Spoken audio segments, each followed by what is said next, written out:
20-нче йөзнең беренче чирәге Россия тарихында гомумән татар иҗтимагый, сәяси һәм мәдәни тормышында аерым алганда зур үзгәрешләр чоры буларак характерлана. Бу барыннан да элек илнең сәяси һәм иҗтимагый тормышында тамырдан үзгәрешләр белән бәйле.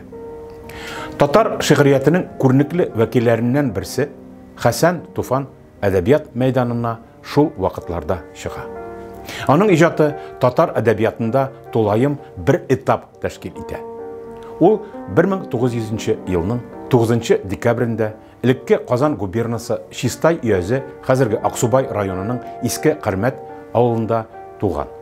Башлангыч белемне туган авылы мәдрәсәсендә ала. Аннары укуын Уфадагы Галия мәдрәсәсендә дәвам иттерә. Анда аның укытучыларыннан берсе Галимҗан Ибраһимов була.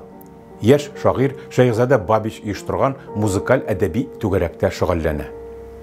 Сәгыйд Рәмиев, Мәҗит Гафури белән таныша.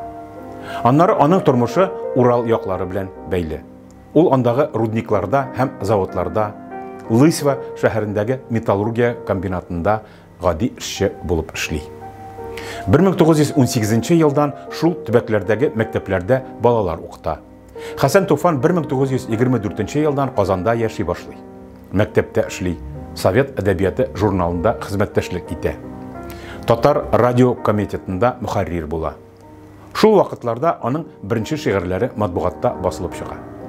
1925-27 елларда тулаем бер цикл иткән Зәңгәр бүре, Урал эскизлары ике чор арасында башлана башлады. Иске Рәсәй үлде, Бибиевләр поэмалары иҗат ителә. 1928-32 елларда ул Кавказ һәм Урта Азия якларына җәяүле сәяхәт кылып, анда яшәүче төрки халыкларының тормышы һәм фольклоры белән таныша. Иҗатын яңа темалар һәм идеялар белән байыта. 1933 елдан ул татар әдәбияты классикасы традицияләренә әйләнеп кайта.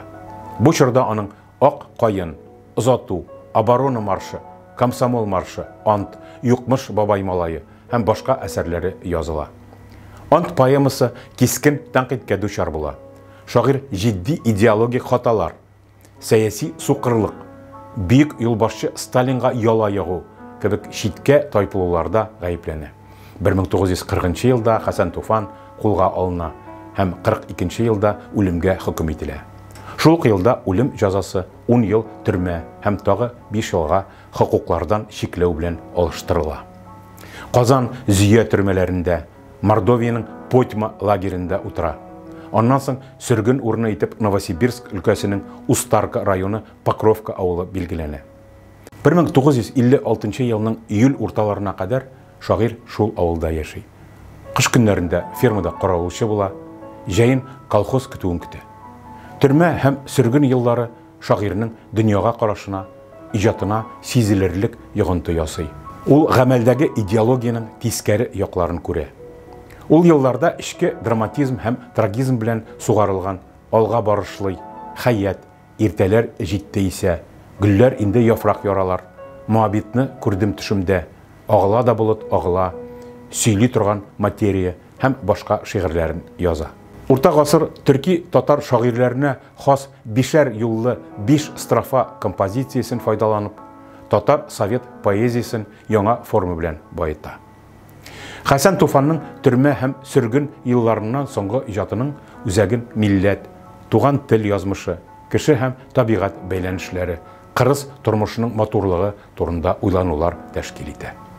Булар аның Алмаз, Истәдер, Ни булды сиңа, Гомер эзләре буйлап, Кармәт истәлекләре, И тормыш, Җилкәнен киерә, Еракларга алып киттеләр һәм башка шигырьләрендә ачык чагылыш таба. Әйтергә кирәк, шагыйрьнең мәхәббәт лирикасы драмага корылган. Мәсәлән, иртәләр җитте исә, Ромашкалар, Кайсыгызның кулы җылы, Әйткән идең шигырьләре тирән метафора һәм ичкерсезлек белән сугарылган. Хәсән Туфан тоткынлыктан 1956 елның 9 апрелендә азат ителә. Башта ул Лысьва шәһәрендә Мөхәддин абыйсы белән бергә яшәгән әти-әниләре янына кайта. Аннары Ижау шәһәрендәге Зөфәр абыйсына китә. Августның 30-ларында Казанга кайтып төшә һәм калган гомерен шунда үткәрә. Шагыйрьнең әсәрләре Казанда һәм Мәскәүдә татар һәм рус телләрендә аерым китаплар итеп бастырыла. Күп томлыклары дөнья күрә. Хәсән Туфан ТССРның Габдулла Тукай исемендәге дәүләт бүләге лауреаты була. 1966 ел. 2 Кызыл байрак ордены белән бүләкләнә.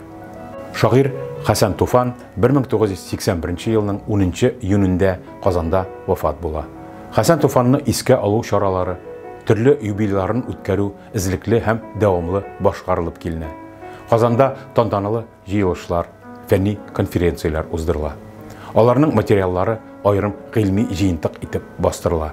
Матбугат битләрендә күп санда мәкаләләр бастырыла. Казанның элекке 12-нче Союз урамына Хәсән Туфан исеме бирелә. 1987 елда Аксубай районы Иске Кәрмәт авылында Хәсән Туфанның музее ачыла. Сырларны кичте, исән калды, ана телебез булган бу алмаз. Чабаталы чакта югалмады, Татарстанны чакта югалмас.